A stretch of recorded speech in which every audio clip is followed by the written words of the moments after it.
Hey guys, Pete Ramsey here on behalf of Kelly McKay and HVACgreatness, HVAC Millionaire. Hey Kelly, how you doing today, buddy? Doing good. Doing good. You sure? Doing good. Doing good. Yeah, I'm Okay. here. All right. I know before the recording we were talking about a little bit of a toothache. I hope you feel okay and you carry yourself okay. We all have to go through that from time to time, and That's right. yeah, Part of whatnot. life. Our life. Yeah, yeah. That's why you young guys enjoy it, man. Your bulletproofness and Yeah. nothing ever happens to you. Oh, it'll last forever. You'll never feel any of this. So just keep going. I felt like Superman when I was a kid. When I was younger, man, I would. I know I've said this before, possibly, but man, I would work till 8, 9 o'clock. I'd get home, and I'd go downtown. At the time, we lived where in a house that had a basement. I would go down in the basement, work out for an hour, and take my shower, and spend a little time, with the family, and then it was do it again tomorrow. I used to do that all the time. Sleep 4 hours and do it again. Yeah. Yeah, I can't do that. I'm one who has to have like 7 to 8 hours, or I just don't function. Yeah. I, I've always been weird like that. I don't know how people can get by with on 6 5 6 hours of sleep. It's just never been me.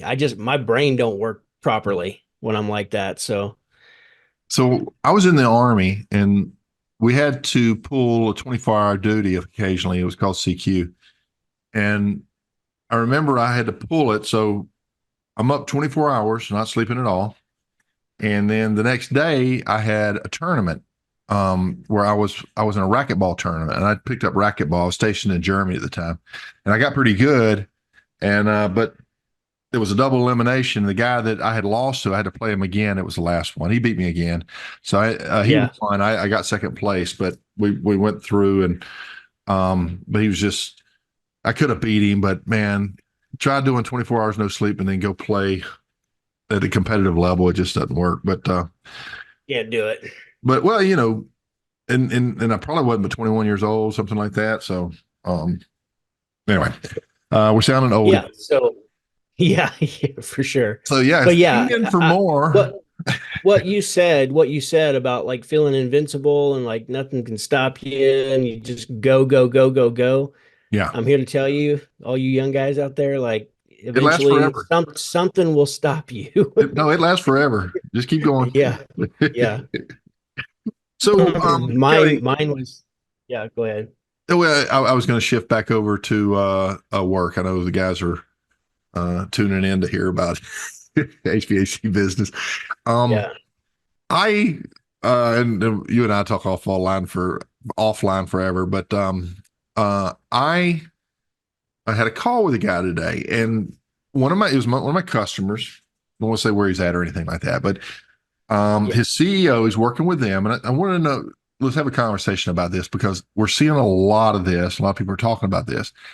He's taken on his website and he's adding a widget where people can go on his website and actually get a loose estimate on a system replacement. So it's not precise, but you enter in square footage, and there's a few things that you do. Okay, and the SEO person is doing that. I've not seen it, and then it dawned on me on a couple. It was a husband and wife owner, very successful business that I used to coach them right when they started their business a couple of years ago, and I mean they're big now. They're crushing. They're really smart people, and they had an online store as well as an online estimate. And I thought, well, let's go look at theirs because their website is always fantastic. They spend a lot of money to do it right. Yeah.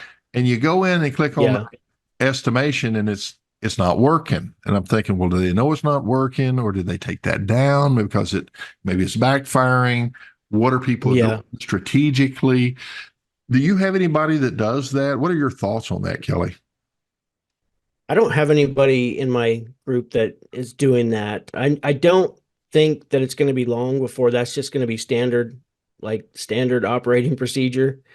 Honestly, just to give people a rough estimate of what it's going to cost. Of course, once they get to a certain point through the process, it's going to be schedule a call to have our consultant come out to make sure that everything you've selected that you want, is going to pertain to your actual system. But I know that the manufacturers were building, because I was a train dealer, and I know several years back, and this has been a while, so I'm sure it's come a long ways at this point, or it had the potential to come a long ways, where they were doing like rough estimates for your different region. So depending on where you were at in the States, on where on and it was a range, it was like this particular system would be 7,500 to 9,500, just depending on anything, the job specifics, and but at least gave somebody an idea of what it would cost. So I don't think that that ever fully took off, really exploded to my knowledge, but I could be completely wrong. So, I but mean, that's about all I know about that. I mean, I think that it's just something to make, it's like ease of doing business. Like it makes it a lot easier for somebody to have an idea of what they might be looking at for a system replacement before you even got out there. So I don't think that that's a bad thing necessarily. Um, yeah, of course they don't, the software, whatever they're using, has to try to figure out the size and all that stuff as close as possible. Otherwise, the estimate's going to be way off. And then you might get the customer being, upset because they thought it was going to be one price, and you get up there and they find out it's a different price. yeah, yeah. It's going to bring some challenges. I do remember in Florida, I think it was the Ream distributor. They were using a program. I want to say it was called Design Star or something like that. And what that one did, it I also remember that too. it took into account the region, but it would go into the actual records of your property, and Almost like Zillow. based on the year of construction, it would approximate the materials. It would tell you how many square foot, everything would be done. But what was not Yeah. done was the orientation. So, you depending on how you position that house, if where your windows are, and if you got that, east west rise and fall, it has an impact. So you pull it up on Google Maps, and you whatever you do, and they were doing load calculations based off of that. It still leaves plenty of room for error, by the way, but with AI, and somebody's going to come up with something, you know what's coming, and Mm-hmm. Mm-hmm. people want the ability to price compare, and we want to show our value, and that apples are not apples, because you're not buying a product, you're buying the installation of a product. It's like I used to say, it's like if you, instead of going to the Ford dealership and comparing from one Ford dealership to the other Ford dealership, you had to order through a Ford mechanic, and your Ford would come delivered, your Ford Mustang or whatever would come delivered to your house in about 15 boxes, and you're going to pay somebody to put it together for you. And maybe that's not the best example, but it was what I thought of back when I was in my 20s. And I'm, what do you want? Some mechanic out there with his beer belly, and just kind of putting everything together, and you slam the door, clank, and you're driving down the road, or guys coming out with lab coats and torque wrenches, and everything's precise, and you close the door, and it's just everything's. So the quality of the installation, or the assembly, in this case, would be Yeah. the example. But I mean, how can you do that? How can we do that? Put it on a website and not set our customer up, and how can we do it and be honest? The challenge I have with this, because it's kind of like those $29 duct cleaning commercials or carpet cleaning, and then by the time they get out there, it's $1,000.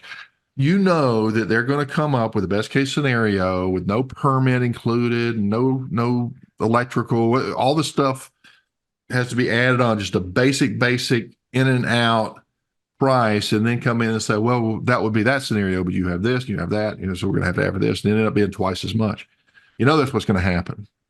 And so, Yeah, you would think that customers would just believe that anyways, but like we did a special because we started the business in 2008, so it was like maybe a 10-year anniversary thing. We did $20.08 maintenance. Right. And in Makes my sense. in this area, man, even though we were like super thorough on the calls and we were offering options, it just backfired here. Like everybody only wanted the $20.08. That's all they wanted. And so, and I had Oh, some really some rock stars that were really good at, doing a thorough job and finding other issues and offering solutions, and it just didn't work here.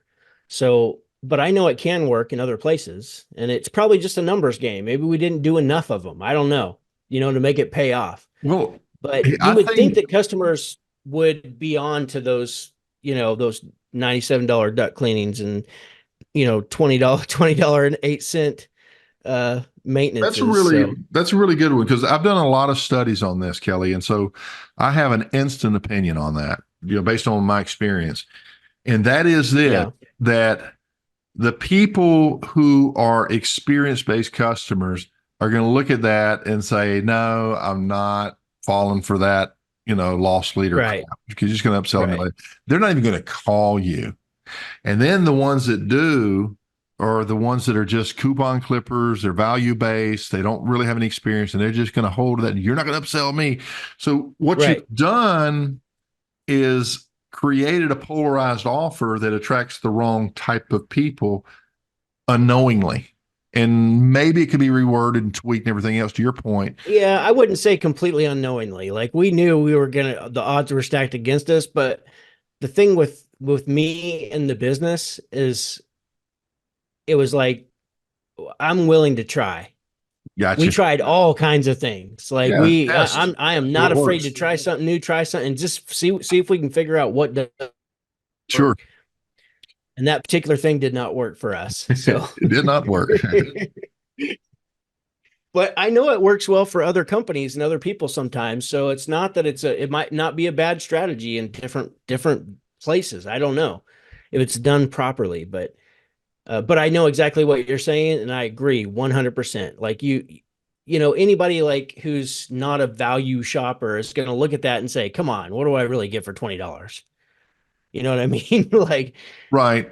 But the back to the original point, um, getting the customer to your website and having those widgets in there, um, yeah, it reminded me of a conversation that I had with one of the members of our mastermind groups. He sold his business, and his name is Bob McNamara. And Bob is he recently sold his business, and him and his wife, are really good people. And yeah, we were talking, and he had moved outside of his area because he, like you, had no compete in that area where he sold his business. So they had bought a condo out over in the next state and decided to launch a business for his son.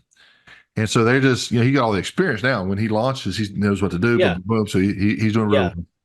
His son's there to go run the calls and stuff, probably, hopefully. Yeah, So, well, yeah, Bob's active, and he right. likes to get in there with him, so they're running together. And anyway, Yeah. he said that he would do coupons type stuff, and he would always make them go to the website to download the coupon.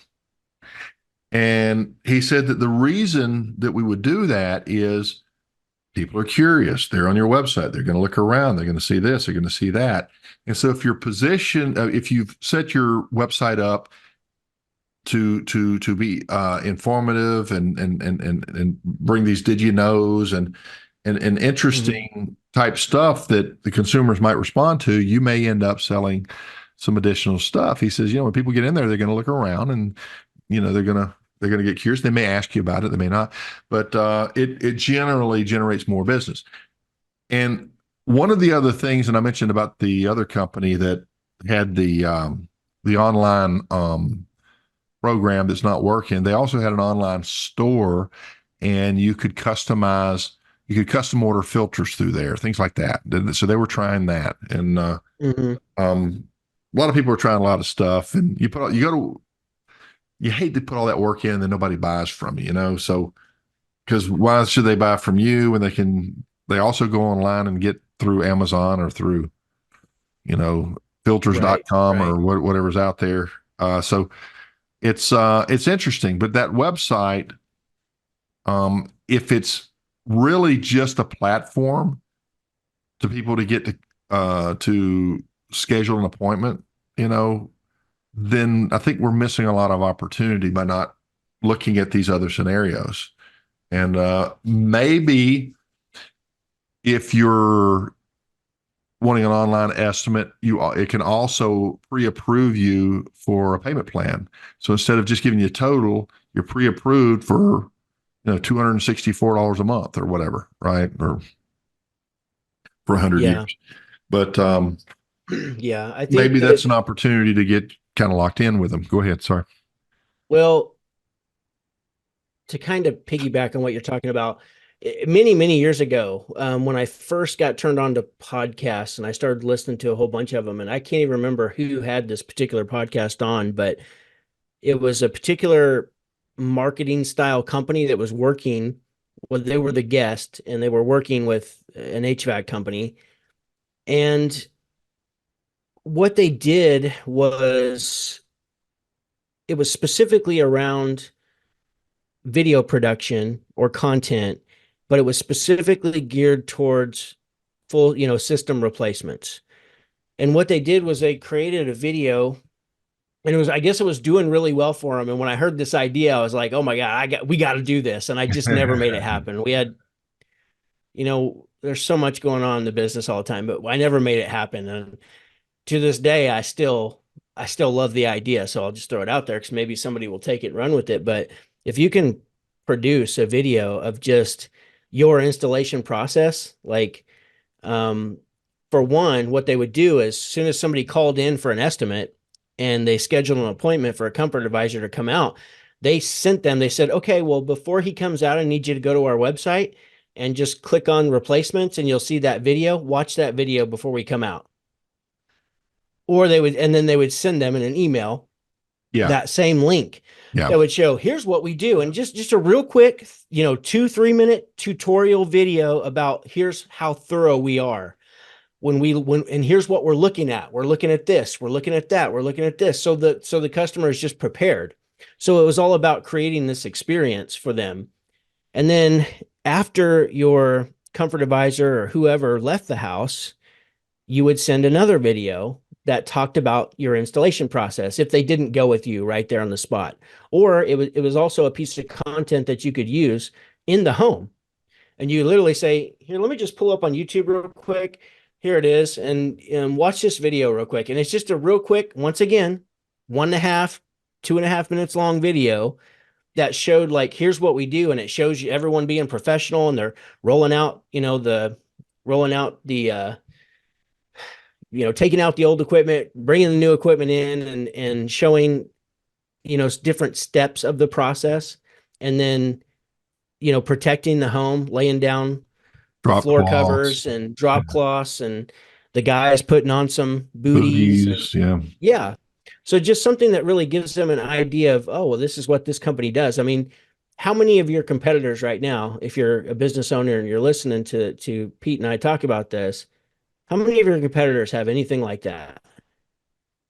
Because that right there alone would help set yourself apart, especially if you it's still on you to make sure you get this information in their hands.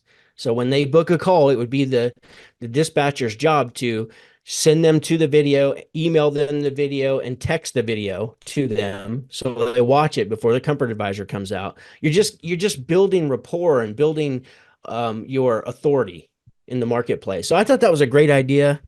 So I just wanted to piggyback off that because when Uh, I heard that, I thought, man, that's so good, and we just never got around to doing yeah. Getting around to doing it is it. key. No, Yeah, what was going through my mind on that is I wonder how many YouTube videos are out there where you yeah, could take and assemble some clips of installers, like tearing stuff up as they're pulling stuff out or stepping through the ceiling or stuff spilling all over the carpet. absolutely, And so you absolutely. assemble this on the front end and then you got the music, "La, and then here comes your company. Yeah. Yeah, and you got the Like a jackass video. but you know what I'm saying. So, but you set up a contrast and just say, the lowest bidder, does have, there's trade offs, and that could really help. Yeah. That's really good for experienced homeowners who, they don't want just anybody in their house because they know. I've seen some stuff. I tell you one, Kelly. I used to have a partner there briefly, and he was a really good installer. Right, so he ran kind of the installation because we had some new construction back then, and I ran the service because I was a service tech. And that's kind of how we came together. And Yeah. he said I would send my techs over to do the startups and check everything out, commission units, right? And he says, "Man, your technicians are eating up all my labor costs. We're going to do our own startups." And I'm like, "Okay." So I get a call, and this is hilarious. It was a new track home, and we go in, and the heat was stuck on. Brand new home. It's not furnished or anything. Brand new home, but the heat was stuck on, and I had a jacket on because it was wintertime, obviously. I walk in the door, pull my jacket off. The heat was so hot that I had to put my jacket back on to protect myself from the heat. It was bad. And what they had Yeah. done is, the horseshoe staples up in the on the 2x4s up in the attic where the air handler was. They went through and it shorted the heating wire, the white wire probably, if it was Yeah. whatever it was back then. It's probably a gas furnace if it was that hot. But dude, all the molding was warping. The window seals was all bending, and we ended up taking a hit on the insurance on that. It was ugly, Yeah. all because I would, my service techs were running up his labor costs on his installs. And I don't know Right. why I thought of that story, but Yeah. the importance of a good thorough job, maybe that was what it was. But yeah, my partner was an asshole. We didn't last. We were the same age. He had a lot of charisma, but he just No wasn't. offense to installers, but installers can be that way. Yeah. Well, this guy. I mean, Not all of them. I Not reached all out of to them. him. I reached out to him years No. later to just say hello. He don't even respond. He was a. I don't want to say it on YouTube. Yeah. Yeah. One of those, man. I don't understand people like that. But anyway, um, the partnership did not last, and we exploded really well after the divorce. He did not. I don't think he liked that too good, but it's on him. That's just that's It is people so out there, man. tempting. I'd like to just touch on that real quick. It's so tempting when because you put your heart and soul into your business. Sure. And when you're doing that and things happen and you like need somebody to lean on and talk to, and it just happens to be one of your guys that works for you, Yeah. and you get emotional and it's like, man, like you want so bad to give them a share of your company, some equity in your company because they're the ones that are there for you right now. Like Yeah. I wanted too many times. So I know I cannot be the only one who's ever felt this, Sure. who's built a business. Like you feel this from time to time because Yeah. you want somebody else to have a little um Bigger more piece of the stake pie. in the game or whatever Yeah. yeah, a bigger piece of the pie. I mean, you want them to share some of that responsibility. That's one of the things you really want, at the end of the day, all the time when you're a business owner. But um, I just, I don't think you should do it. I'm just going to tell anyone who's thinking that right now or will go through that in the future. I don't think you should do it. There's other ways to like give some quote unquote equity or give them more. What do they call it? More. I Well, keep skin in the saying game. keep more skin in the game. Yeah, there's other ways to give them more skin in the game than giving up, a partial part of your company. So I'm against it I think that's really personally. common. I am too. I am because I actually tried it. The way Yeah, it came about is he had a young business. I had a young business. We're the same age. He had worked in the installation capacity, and man, he could put some beautiful ductwork installations. He did a really good yeah, job, and I was really good at service. And he kept having to call me and pay me to come troubleshoot his work because he couldn't figure it out. And so, yeah, and it started picking up. He says, "Man, I got to do something." He said, "We should just partner and throw in together." And for me, I was just like you, Kelly, in that, when you're out there by yourself, it's pretty scary. You don't have anybody to really lean on. And if I had a partner, it's going to be easier. Yeah. It's not what you think it is. And I think No, for a lot of people, if it's family, it's even worse. Sometimes it's better, but it really is not what you would think it would be. And it really would take a very special person, very special person. yeah, you'd really have to, and it's ruined some really good relationships, that Yeah. were fine. But when I mean, you go through these things that one person feels like they're given more than the other, or Yep. or they're making the company more money. I know we ran into that he wanted to give himself a bonus, a commission on his sales because he had big sales, and I'm running a service department, and you just don't have the same profits. And Right.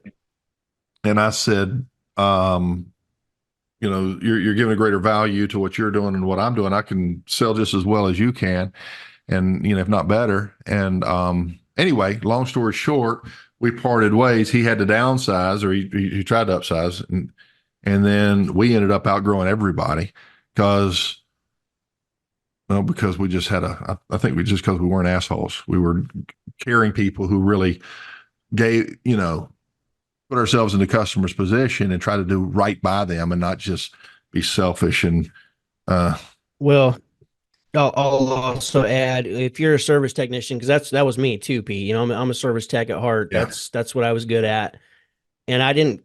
It's I wasn't nearly as skilled in install. I always did a good job because I was really anal, made sure everything was right and everything looked nice and it worked properly, of course, before I left. And so when I installed something, like I never had callbacks because right, everything was checked, everything was working properly when I left. It just didn't happen. Like yeah, once it was done by me, it was done. yeah, But exactly, but I was really slow. I was yeah, really slow at it. And so because I was anal and I wasn't a professional installer.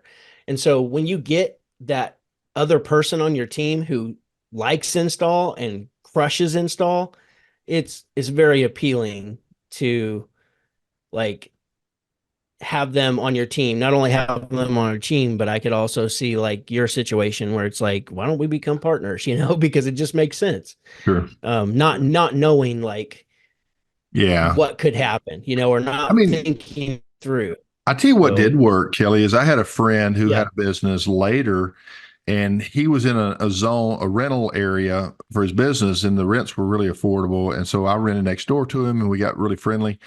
And we would partner on a project occasionally, and that worked out really well. yeah, So the two companies would throw in on one part, and that was it. He had his business, I had my business, and that was okay. yeah. But Well, I'm not saying partnerships can't work either. So anyone listening, like, don't take it the wrong way. What me and Pete are saying, I know that I they mean, can work. you're They gonna can. do you're gonna do it It anyway. just So takes a special person. I mean, takes a special person for it to work. I always heard, it's real easy. It's easy to get into a partnership. It's a hell of a lot harder to get out of one. So and it's messy. That's why you have to have contracts and stuff. Is that if you're going to do it right, you'd have to have contracts and lawyers involved yeah, because why?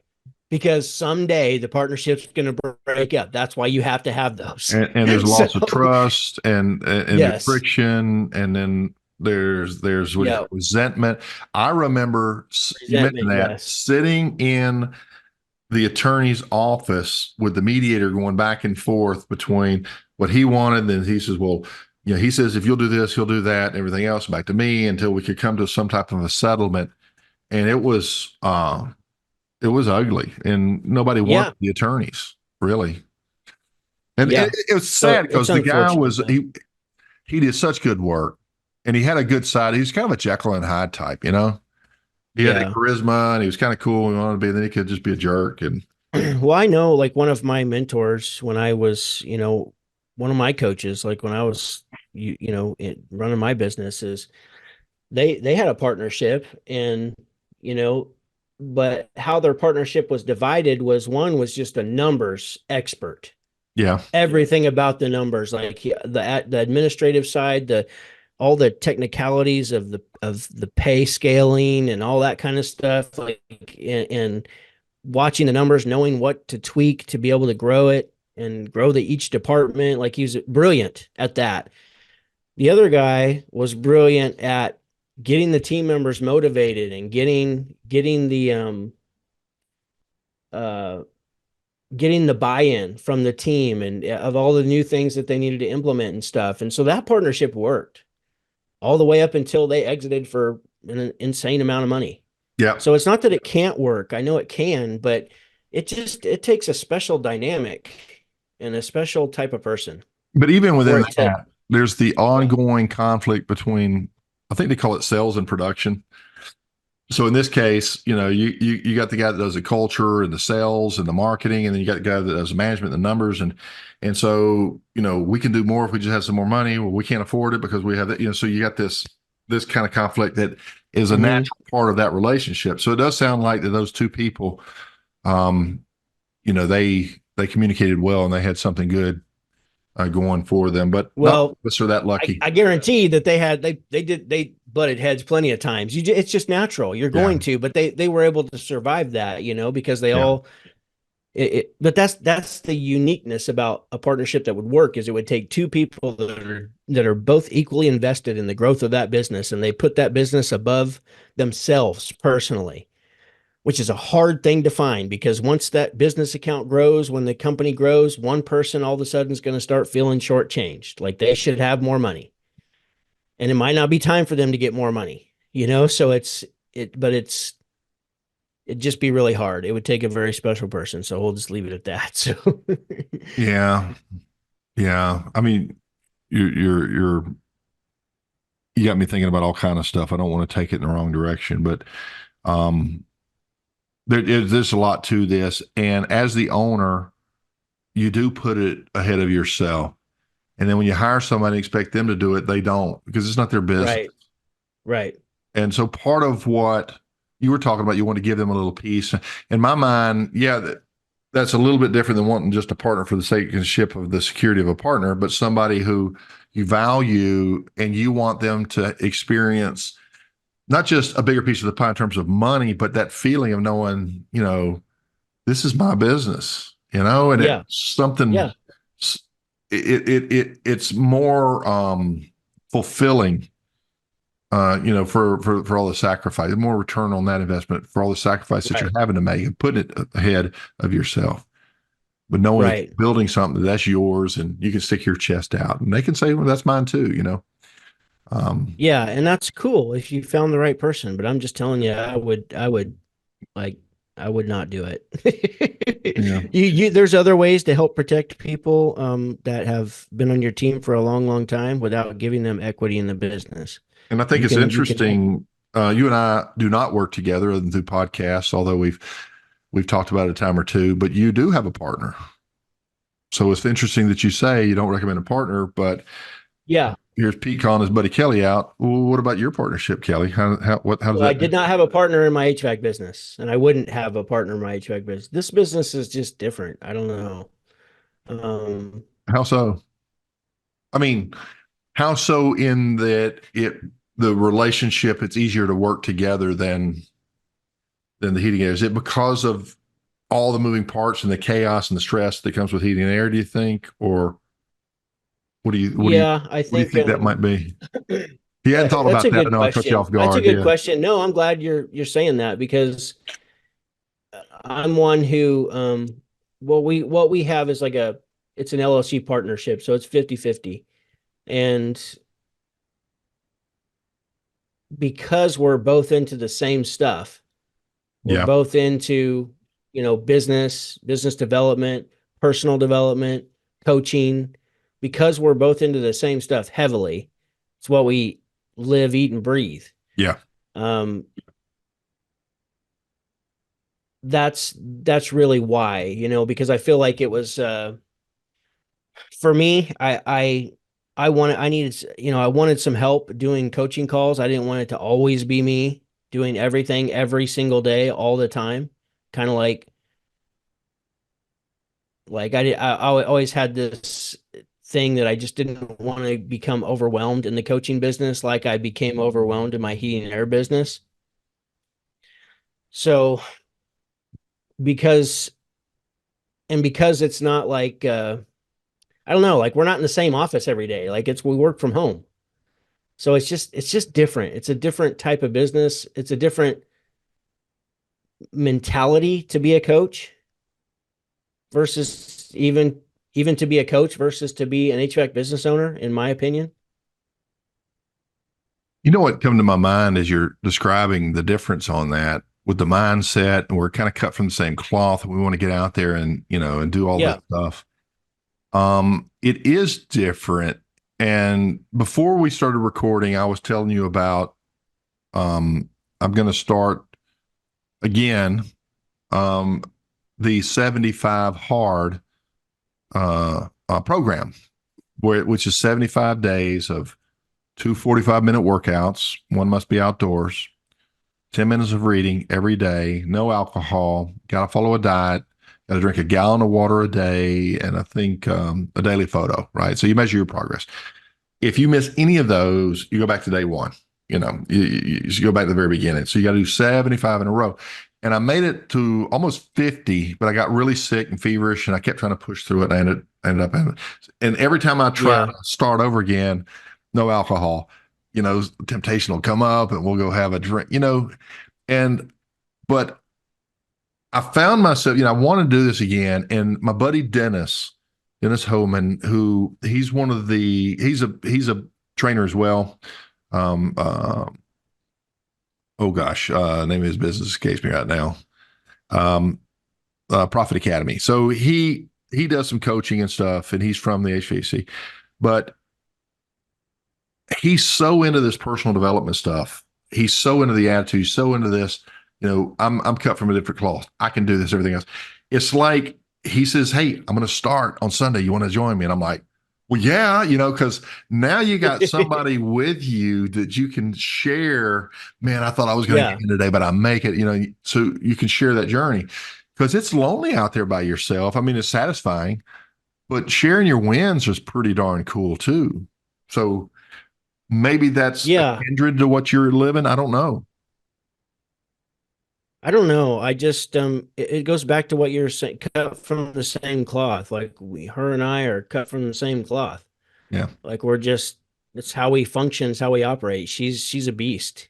I Yeah. I can be a beast when I need to be, as far as work ethic goes. And so um I, she's I can be a kid. struggled through in her business and then, went through um making the decision to move forward and grow that thing, and she was successful at doing it. And so she's been there, she's been through it too. She's kind of been on the other side because she's the spouse.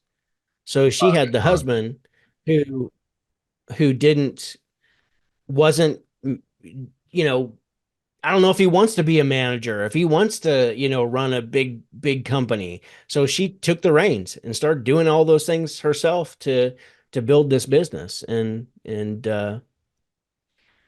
so I don't know, I just know that it's kind of like HVAC business owners. Okay, there's going to be the technicians who turn business owners who just remain technicians Yep. their entire career. That's all they're ever going to be. They're always going to be just a technician.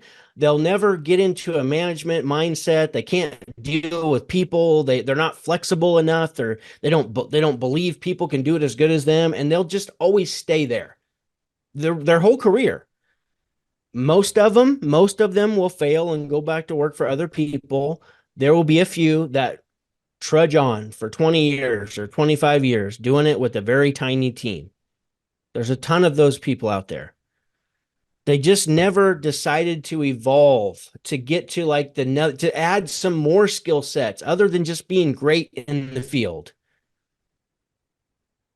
Well, with her, so I have a few students, a few clients that have evolved into now they're becoming great leaders and they're building their businesses. Um and I've had some others that already built great businesses, but they're just trying to get to even the next level. Well, those type of people who take that step, who make those transitional changes and keep adding skill sets, they're just different type of people. They're just a different type of people. So like if I ever had somebody come on my team, even in the HVAC business, who was that type of person, who studied all weekend long, every weekend, they didn't waste time watching the game or going out to drink but I never had anybody on my team that was like that. It's because they're so rare. It's a rare breed of people who continue to try to better themselves. Very rare. If I had somebody on my team who did that and showed that to me, I promise you I would have reconsidered having a partnership with somebody. But I never saw it. I saw people who wanted to grab a beer every Yeah. single day. I'm not saying that that's bad. It's to each their own. It's just Yeah. not who I wanted to be partners with in business personally. And Yeah. so if you want to go do that every night and go have a six pack every night, great. Go do that. But I'm not going to be business partners with you because I want more. I want somebody who's determined and willing to put in the extra time and the extra hours. It requires getting out of comfort and getting into discomfort.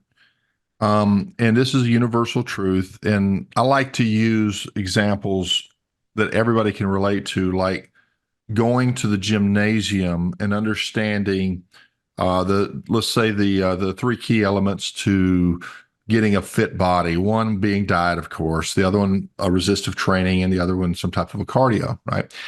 And so the consistency of putting yourself in an uncomfortable state, and to the extent that you do that, let's say you have lazy workouts versus an actual strict workout where you're really putting yourself in a state of pain and discomfort, or Yeah. you're really challenging yourself on the diet, and let's say you're doing the intermittent fasting and you really reduce your eating window from 8 hours down to five or four, right? That's your eating window. Yeah. And so all these benefits are key to the extent that you're willing to put yourself in that difficult position and take yourself out of that pleasure position of having a beer, kicking back and watching some TV. Is There's a direct relation to the success that you're going to have in life, financial, physical, emotional, spiritual. Yeah. So learning to push yourself and not be one of those people that just is rushing home to sit on the couch or play games, or whatever your vice may be, alcohol, drugs, or women, or whatever Yeah. Whatever it is. whatever your Whatever it thing is. is. To the extent that you can resist that, later the more fulfilling it actually can be for you, and actually more interesting person you are. So I don't know if it's you said I want more, and I think that could be misinterpreted. I understand what you're saying, I want more from the other person if they're going to be business partners with me. And I but you're feel not saying like I that you want to have make more that. money and you're saying you want Oh, no. more as a Yeah, broader no. term. Yeah, and that's what I wanted to kind of pull out of that with the example that I'm trying Yeah. to share. But No, it's not about money at all. Yeah. yeah, and so cut from the same cloth. Hmm. And so, well, I love that. Good stuff, Kelly. Where you coming up with this stuff I, today? I keep taking a sip of my water because if I just put water on the roof of my mouth, it stops the aching of my tooth. So I apologize. I keep sipping on it, but it immediately stops it. Like soon as that water hits it, it's like, it gives Okay. my, All right. it's, I was What's in the sitting here water? just getting worse and What's in the worse. water bottle? Yeah. What's in the Water. water bottle immediately? Yeah. Uh-huh. So, no, So, I'm so sorry you yeah, had it. if somebody who came along who was that person who worked the late nights with me, Yeah.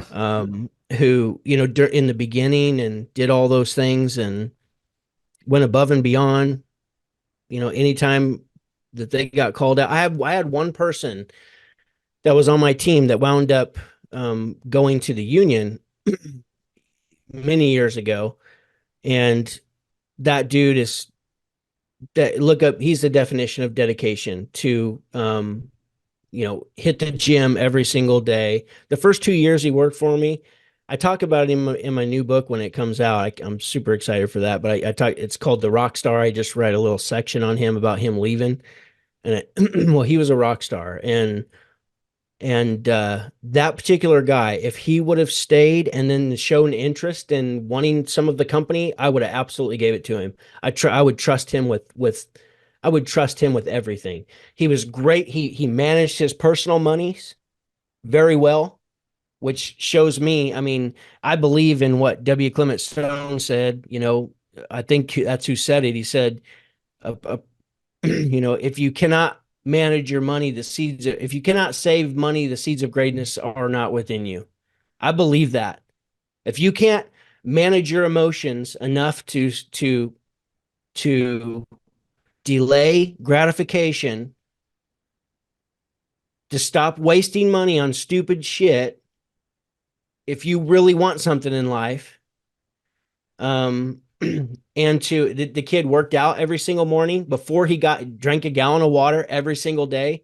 First 2 years, like I said, I don't think he was ever late to work, never missed a single day. He had vacation time, never missed a single day. That dude right there, I would gladly given him 50% of my company, Yeah. because in a couple, if he would have stayed with me another five years, like, that dude is solid. Right. 100% solid. Um, but he chose to go somewhere else, and that's cool. I just want the best for him. But that's a decision that he made. So, and I still love him. Yeah. So, Oh yeah. if you Yeah. have somebody like that on your team who wants to win in life, who manage their own personal money, that's a very good sign. If you've got somebody who is always broke, always, because they always spend more than they make, they're not going to make good business partners. Period. Because there will never be enough money for them. It doesn't matter if they're making $50,000 now or if they're making 200,000 in the future. It will never be enough for those type of people. So You preach it, be Kelly. careful who you go into business with, because it could be the stupidest mistake that could cost you Yeah. hundreds and hundreds of thousands of dollars, possibly millions in the future. Lawsuits. It is. The list goes on and on. Yeah. Yeah. I knew a guy who had a partner. He ended up with a drug problem. And he and his wife took off to Europe on vacation, and the guy really he had a relapse, and he had maxed out the company credit card. He was pawning. He would take the card and go buy appliances, and then go pawn them and use that to buy drugs. So anyway, the guy comes back from Europe, and it was a mess. Um, but he was a good technician. The drug addict was. He was a good technician. He was a good guy. He Yeah. just had a weakness. Made some bad decisions. And yeah. This could happen to you. I know people who have had people in their office that they totally trusted because they didn't want to mess with that, only to find out later that that person has been embezzling money for years. I've seen that happen. Yeah. Yeah. It's One of our local guy, I cannot remember the amount of money, but it was over a couple $100,000, I think. It's actually a local guy that I know owns a business, and Ruth King wrote about him in her book. And I know Ruth, yeah. and one of her books, and it was literally about this, like watching your money, protecting your money, because this can happen. You got somebody, the wrong bookkeeper, they can manipulate those numbers to where you may Yeah. not be aware if you're not paying really close attention. So Yeah. it's a scary thing, but yeah, it's man, it's be careful who you partner with. Yeah. Well, Kelly, Not worth it. You're talking about your future here, so we're coming up on the 45 minutes. Actually, I think we passed it a little bit, but Mhm. we always try to keep it to 45, but we end up going an hour and beyond. So figured I'd throw that out there. Uh, to summarize on today, did you have any other thoughts, or maybe bring the rest of that home, make a proclamation or a statement, or I inspire would us just all? say that no matter how hard it gets and how bad you would like somebody to bear some of the weight you're carrying, you got this. Like, reach out to people and talk, ask for help. Just being able to talk to somebody about what's going on, not going right in the business when you feel like you're all alone. Don't give up equity in your company in those moments of desperation. Reach out to somebody and talk to somebody. That's what I would finish with, I guess. So, Yeah. and you And got this. You got this. Like you can get through this one way or another. I agree. And if you really analyze that desire to have that partner to, to make you really feel better about it, it doesn't improve your position the way you feel like it will. You're satisfying an emotional concern. This is emotion. This is an emotional thing. But there are Yeah. alternatives to making people partners. One of which are having a mentor or a business coach, right? Somebody that you can meet with frequently. I've got people that I coach. I know you do as well. But one of them told me the other day, because we had done so much work, but he wanted to talk about all these business problems and personal problems and things like this. And I said, I mean, I'm here for you. I would do this gladly as a friend, but we're really not talking about the business as much. We're talking about this other stuff. And he recognized that he needed that emotional part handled as well. And he says, Pete, you don't understand. I can't talk to anybody about this. Can't talk to Can't. anybody about this. I 100%. Nobody gets it. Yeah. But I can talk to you. And, Yep. and I know who you are and I trust you. And it was really kind of cool because we've bonded. We've been working together for a couple of years now, maybe a little bit more than that.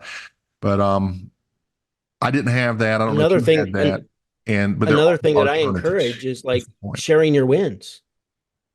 Yeah. Sharing your wins. You can't even share your wins the same. Right. Like with somebody people can't even share like their victories with people because other people will just frown on it and get mad because they see them succeeding. And Yeah.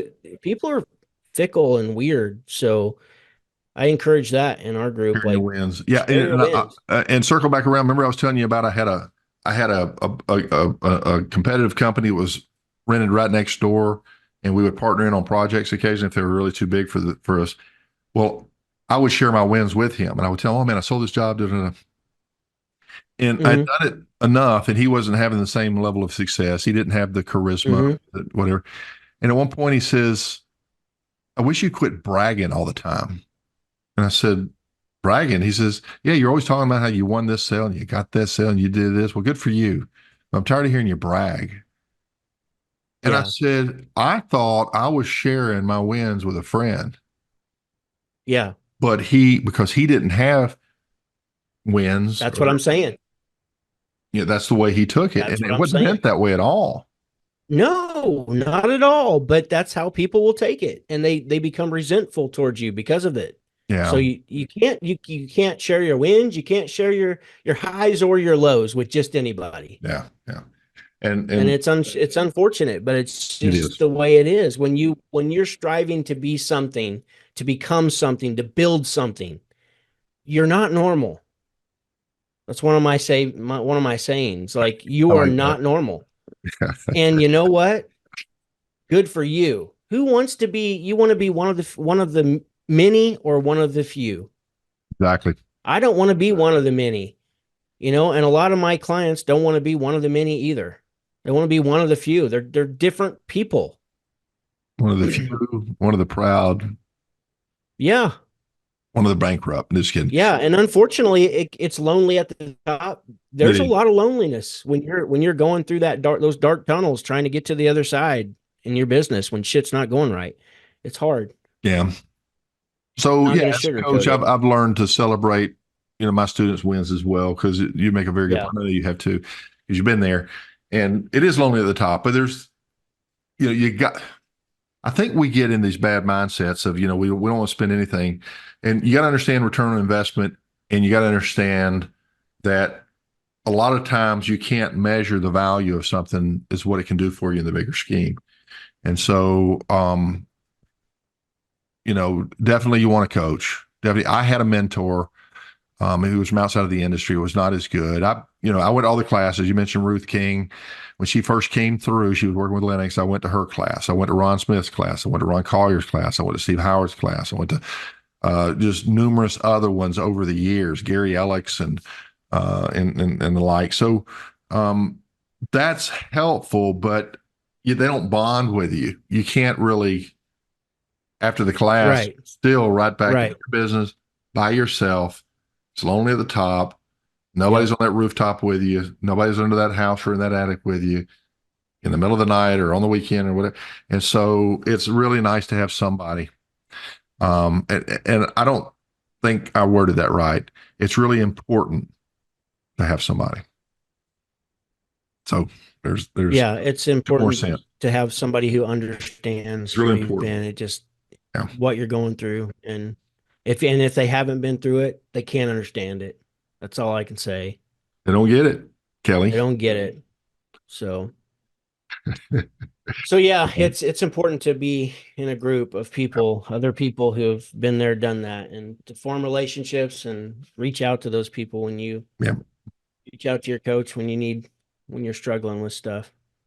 So that makes for a good transition. So guys, we're going to be signing off here. If you do need a coach and you do need a mentor, just need somebody to talk to, reach out to Kelly McKay, reach out to Pete Ramsey, reach out to both of us. We offer different things. We're here to help. This is what we do. And YouTube is free, but at some point you're going to have to step out there and be a big boy. Big boys, Yeah. they go to another level. Kelly pays for very expensive classes to learn from very intelligent and experienced people. I do too. So should you. That's all we're saying is continue to raise that bar, continue to grow, continue to develop, continue to keep that truck between the ditches. And on behalf of Kelly McKay, Pete Ramsey here, I you would guys, always say real quick. I always say we don't hesitate. We do not hesitate to upgrade our tools or to go to that next class to learn that next system that's coming out. But we do hesitate to learn how to operate the business yeah. for some reason. Well, So emotion. It's there's emotional feel good when you buy tools, but sometimes it doesn't emotionally feel good to spend money, especially if you you bet. can't You hold bet. something tangible in your hand. But you'll see later just what Yeah, a good wise investment that was. So, that's right. good point. Okay, Kelly, thank you so much. You guys, thank you for listening. We'll see you on the next podcast. Any comments below on either Kelly's channel or my channel?